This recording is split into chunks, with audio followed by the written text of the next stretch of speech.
Welcome to the Pariksha Academy. Today's topic is Peninsular Plateau and its major highlands.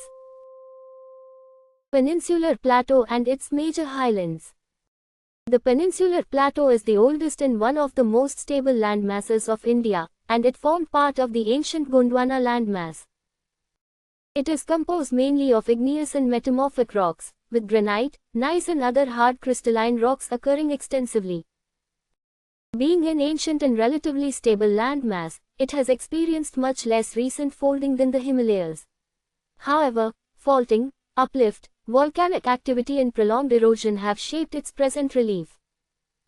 The plateau is broadly triangular in shape. The Central Highlands in the north and the Deccan Plateau in the south constitute its two major divisions. Its average elevation is generally about 600 to 900 meters, although considerable regional variations occur. The Peninsular Plateau is generally higher in the west and slopes gradually towards the east. Consequently, most of its major rivers flow eastward. The Narmada and Tapi are important exceptions, as they flow westward through fault-related valleys. The Central Highlands form the northern part of the Peninsular Plateau and generally lie north of the Narmada River. The Malwa Plateau is an important part of the Central Highlands and extends mainly across Madhya Pradesh and parts of Rajasthan. A large part of the Malwa Plateau is influenced by ancient lava deposits, and its general slope is towards the north and northeast. The Chambal and its tributaries have produced extensive erosion in Malwa and adjoining areas. The ravine landscape of the Chambal region is a notable example. The Bundelkhand upland extends across adjoining parts of Uttar Pradesh and Madhya Pradesh. Bundelkhand is dominated by ancient granite and gneiss rocks, and prolonged erosion has produced an uneven and rocky landscape. The Baghelkhand upland lies east of Bundelkhand and extends mainly across eastern Madhya Pradesh and adjoining parts of southeastern Uttar Pradesh. Baghelkhand provides a physical transition towards the Chota Nagpur Plateau farther east. The Chota Nagpur Plateau extends mainly across Jharkhand and adjoining parts of neighboring states. It is exceptionally important for mineral resources. The availability of coal, iron ore, mica and several other minerals has contributed to the development of major industrial regions. The Ranchi and Hazaribagh plateaus are important physiographic units within the Chota Nagpur Plateau. The Damodar is an important river of the Chota Nagpur region, and its valley is associated with some of India's major coalfields. The southern and more extensive part of the Peninsular Plateau is known as the Deccan Plateau. The Deccan Plateau is a vast triangular highland lying mainly south of the Narmada River. A large part of northwestern Deccan is composed of basaltic lava flows collectively known as the Deccan Traps. The characteristic step-like relief of the Deccan Traps developed through the erosion of successive layers of basaltic lava.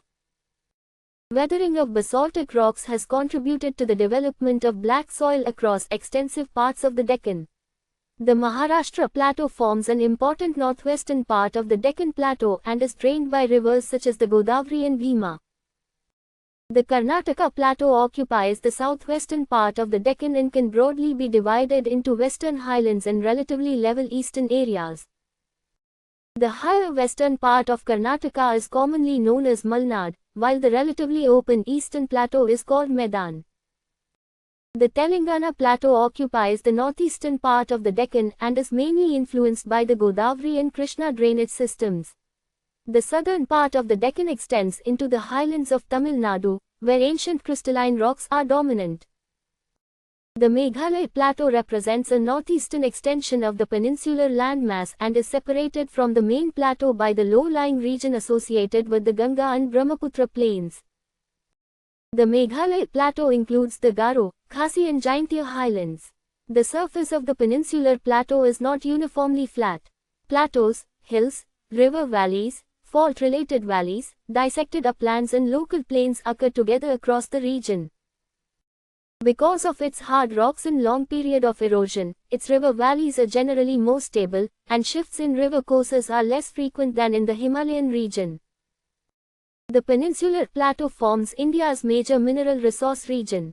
Iron ore, manganese, bauxite, coal and several metallic and non-metallic minerals are closely associated with this landmass. Its elevation and river gradients provide favorable conditions for hydroelectric power generation at several locations, while irrigation and multipurpose projects have also been developed on peninsular rivers. The importance of the peninsular plateau extends beyond its status as an ancient landmass. Its different highlands provide the physical foundation for India's drainage patterns, soils, mineral resources, agriculture and industrial development. Thank you very much for joining us.